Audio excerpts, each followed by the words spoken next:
Durante séculos, a Arca de Noé foi considerada apenas uma história de fé. Um relato distante, envolto em mistério e simbolismo, transmitido de geração em geração pelas páginas da Bíblia. Mas, e se essa embarcação lendária tivesse realmente existido? E se ela estivesse, agora mesmo, enterrada nas profundezas das montanhas da Turquia, esperando para ser redescoberta? À medida que a ciência começa a olhar com mais atenção para aquilo que antes era apenas lenda, novas pistas e antigas dúvidas se entrelaçam, desafiando a fronteira entre religião, arqueologia e a busca incessante do ser humano por respostas. O que, afinal, sabemos sobre a verdadeira Arca de Noé? E o que está enterrado sob as rochas e a neve do Monte Ararat? No coração do relato bíblico, encontramos o dilúvio, um evento cataclísmico que, segundo o livro de Gênesis, destruiu toda a vida sobre a terra, exceto aquela salva por Noé e sua família. O próprio Deus teria instruído Noé: faze para ti uma arca de madeira de cipreste. Farás compartimentos na arca e a calafetarás por dentro e por fora com betume. E desta maneira a farás. O comprimento da arca será de 300 côvados, a largura de 50 e a altura de 30. E após 40 dias e 40 noites de chuva ininterrupta, o texto sagrado afirma: no 7º mês, no 17º dia do mês, a arca repousou sobre as montanhas de Ararat. Além das dimensões quase monumentais, a narrativa carrega mensagens profundas: salvação, obediência, recomeço. Para milhões de pessoas ao redor do mundo, a arca não é apenas uma embarcação, é um símbolo de esperança diante da adversidade, um lembrete da possibilidade de um novo começo. Mas onde teria repousado a arca? O Monte Ararat, situado na Turquia Oriental, ergue-se a mais de 5.100 metros de altitude, dominando a paisagem da região. Por séculos, exploradores, místicos e cientistas voltaram seus olhares para esse gigante adormecido, convencidos de que, em algum ponto de suas encostas, repousam os restos da embarcação bíblica. O próprio nome Ararat tornou-se sinônimo de busca e mistério. Entre as neves eternas surgem relatos de avistamentos, lendas locais e expedições audaciosas. Mas o que foi realmente encontrado ali? Teriam as pistas resistido ao tempo, ao gelo e à incredulidade? Em 1810, um político britânico chamado James Bryce decidiu ir além das especulações. Munido de coragem e curiosidade científica, ele organizou uma expedição ao Monte Ararat. Após dias de escalada extenuante, Bryce afirmou ter encontrado um pedaço de madeira encravado nas rochas, a cerca de 4.000 metros de altitude.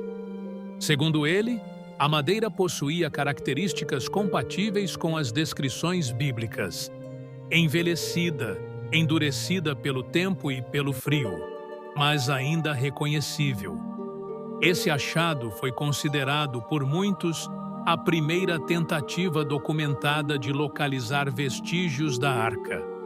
Embora a peça de madeira nunca tenha sido conclusivamente identificada, ela reacendeu o interesse do mundo moderno por um dos maiores enigmas da humanidade. Décadas mais tarde, as atenções se voltaram para uma formação singular: Durupnar, um platô localizado a poucos quilômetros do Monte Ararat. De cima, as imagens aéreas revelam algo impressionante: uma estrutura alongada, com cerca de 150 metros de comprimento, quase exatamente o comprimento descrito no Gênesis. A equipe Noah's Ark Scans, liderada por Andrew Jones, recolheu amostras de solo na região e encontrou matéria orgânica distinta, sugerindo a presença de material que poderia ser madeira fossilizada. Mas seria Durupanar apenas uma formação geológica peculiar, moldada pela erosão e pelo tempo, ou esconderia sob a terra as relíquias de um navio ancestral? Os debates se intensificam, e a linha entre ciência e especulação nunca pareceu tão tênue. Para buscar respostas, é preciso entender o que dizem os especialistas. Geólogos renomados argumentam que as características de Durupanar podem ser explicadas por processos naturais, terremotos, deslizamentos e mudanças climáticas ao longo de milênios. Já outros pesquisadores sugerem que a simetria e o alinhamento da formação indicam algo mais do que simples acaso. A arqueóloga Jodie Magness, da Universidade da Carolina do Norte, afirma: a arqueologia não é uma caça ao tesouro, é uma ciência. Para ela, a busca pela arca deve ser feita com rigor metodológico, livre de paixões e preconceitos. A controvérsia, no entanto, persiste, alimentando o desejo de muitos de ver, com os próprios olhos, a confirmação de uma das histórias mais antigas da humanidade. Mas a ideia de um dilúvio universal não está restrita à tradição judaico-cristã. Diversos povos antigos, separados por milhares de quilômetros e séculos de história, relatam eventos semelhantes em suas mitologias. A epopeia de Gilgamesh, escrita por volta de 2000 a.C. na antiga Mesopotâmia, descreve um grande dilúvio enviado pelos deuses, em que um homem chamado Utnapishtim constrói um barco para salvar sua família e os animais. Civilizações chinesas, indígenas americanas e até mesmo tribos africanas possuem narrativas sobre inundações catastróficas e embarcações salvadoras. Seria coincidência ou testemunho de um evento global que marcou a memória coletiva da humanidade? No centro desse emaranhado de histórias, permanece a tensão entre fé e razão. Para muitos, a Arca de Noé é um símbolo de confiança em Deus, de resiliência diante do impossível. Para outros, é um desafio científico.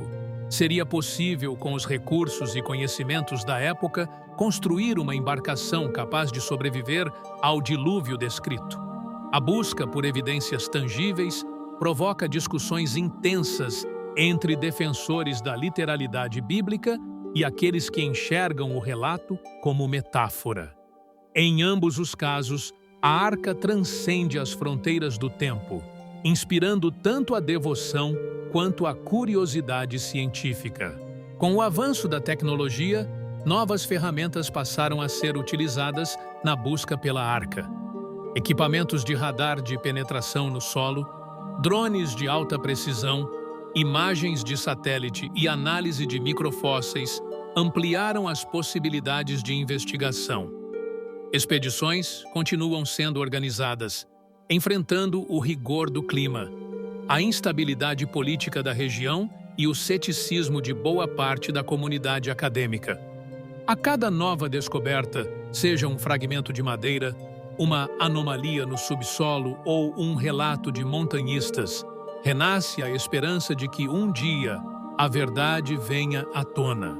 Talvez nunca encontremos a Arca de Noé intacta, como descrita nas Escrituras. Talvez ela tenha se desintegrado com o tempo, ou esteja oculta sob toneladas de rocha e gelo. Mas os sinais estão lá e continuam inspirando gerações. Não é apenas sobre encontrar um navio perdido, mas sobre a busca ininterrupta do ser humano por sentido, por provas de que fé e razão podem caminhar lado a lado. Como diz o versículo em Hebreus 11:7. Pela fé, Noé, divinamente instruído acerca de acontecimentos que ainda não se viam, preparou uma arca para a salvação de sua família. Que essa jornada, em busca da arca perdida, nos lembre da importância de questionar, de acreditar e de nunca desistir de procurar respostas. Compartilhe este conhecimento com quem também busca entender os mistérios da Bíblia. E continue conosco nessa aventura que une fé, ciência e a eterna curiosidade humana.